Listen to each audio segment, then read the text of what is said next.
Sa kaugnay naman ng balitang yan, muling ipinakita ng mga Pinoy ang galing sa sining at pagmamahal sa kultura sa isang pagtitipon ng mga artists sa iba't ibang rehiyon ng bansa na patunayan nilang walang makakatumba sa galing ng Pinoy pagdating sa art and culture. Si Ara Perez ang ating tagapagbalita. Ang sining Pinoy ay angat sa lahat. Ito ang pinatunayan ng Manila Art 20 exclusive preview at gala night kahapon sa SMX Convention Center SM Aura Premiere na diniluhan ng exhibitors, mga kasapi ng media at iba pang personalidad.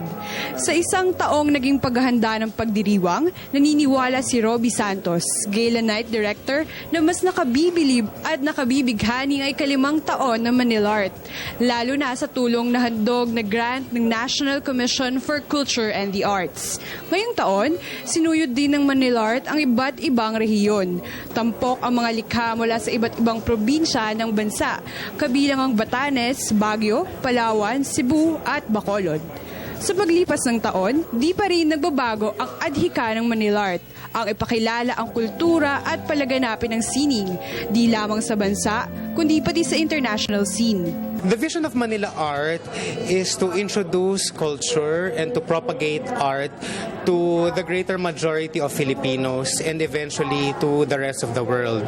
We believe that Filipino culture and Philippine visual arts are very unique and we deserve to be heard around the world.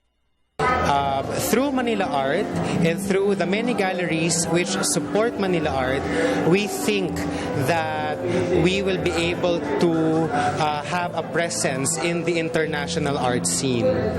Dagdag pa ni Santos, natatangi ang artistry talent ng Pinoy dahil sa pinaghalo nitong uniqueness at diversity na napahihiwatig sa kasaysayan at kultura nito.